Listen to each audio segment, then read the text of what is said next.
Bago tayo magsimula sa ating kwento, pwede mo bang i-comment kung taga saan ka? Para malaman din namin kung saan nakarating ang video namin.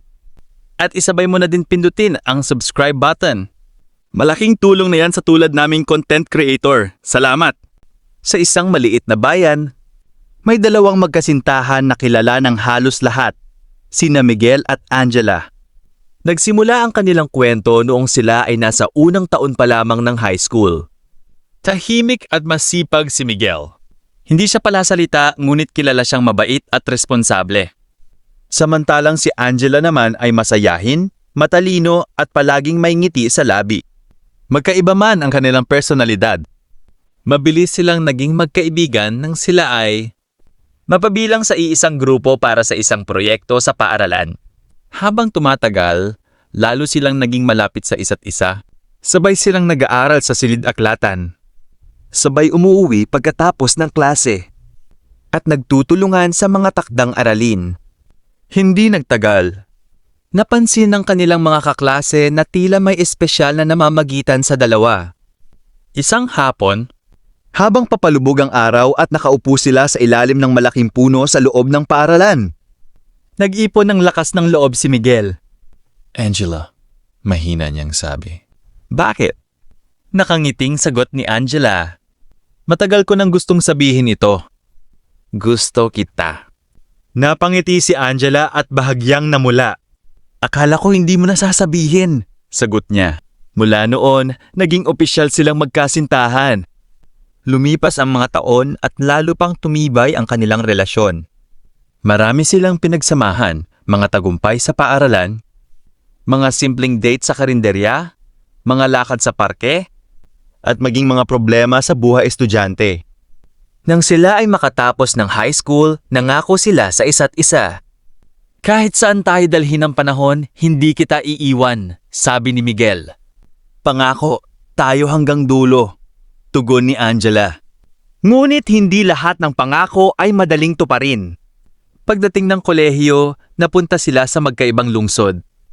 Si Miguel ay nag-aral ng engineering sa Maynila habang si Angela naman ay kumuha ng nursing sa Cebu. Sa simula, maayos pa ang lahat. Araw-araw silang nag-uusap sa telepono at nagpapalitan ng mensahe. Ngunit habang lumilipas ang panahon, naging abala sila sa kanilang mga pag-aaral. Unti-unting nabawasan ang kanilang oras para sa isa't isa. Madalas maghintay si Angela ng tawag mula kay Miguel. Madalas din namang naghihintay si Miguel ng mensahe mula kay Angela. Ngunit sa dami ng kanilang responsibilidad, nagsimulang magkaroon ng tampuhan at hindi pagkakaunawaan. Parang wala ka ng oras para sa akin, minsang sabi ni Angela. Sinusubukan ko naman. Sobrang dami lang talaga ng ginagawa ko, sagot ni Miguel. Paulit-ulit itong nangyari hanggang sa pareho silang napagod. Isang gabi, nagkaroon sila ng matinding pag-uusap. Mahal pa rin kita, umiiyak na sabi ni Angela. Mahal din kita, sagot ni Miguel. Pero parang hindi na tayo masaya. Tahimik si Miguel. Pagkatapos ng ilang sandali, sinabi niya ang mga salitang ayaw niyang marinig mula sa kanyang sarili. Baka kailangan muna nating maghiwalay. Parang gumuho ang mundo nilang dalawa.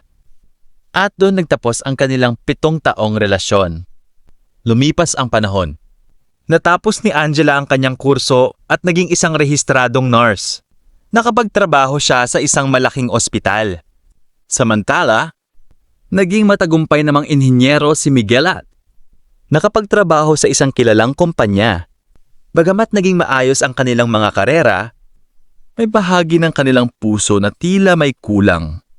Nagkaroon sila ng mga bagong kaibigan at nakilala ang iba't ibang tao. Ngunit walang sino man ang nakapagpuno sa puwang na iniwan ng kanilang unang pag-ibig. Minsan ay naiisip pa rin ni Angela ang mga alaala nila ni Miguel. Ganito rin si Miguel. Ngunit pareho nilang pinili na magpatuloy. Lumipas ang 10 taon. Isang araw nagkaroon ng reunion ang kanilang batch sa high school. Noong una ay nagdalawang isip si Angela kung pupunta siya. Ganon din si Miguel. Ngunit sa huli, pareho silang dumalo. Pagpasok ni Angela sa venue, masaya siyang bumati sa mga dating kaklase. Habang abala siya sa pakikipagkwentuhan, Napatingin siya sa kabilang bahagi ng bulwagan. At doon niya nakita si Miguel. Parang bumagal ang oras. Napatingin din si Miguel sa kanya. Sa loob ng maraming taon, yun ang unang pagkakataong muli silang nagkita. Mas mature na sila ngayon. Mas marami ng karanasan. Ngunit naroon pa rin ang pamilyar na pakiramdam. Lumapit si Miguel. Angela! Napangiti siya. Miguel. Ilang sandali silang nag-uusap tungkol sa kanilang buhay. Trabaho at mga pangarap. Naging magaan ang kanilang usapan, parang walang 10 taong lumipas. Mula sa reunion na iyon, muli silang nagkaroon ng komunikasyon.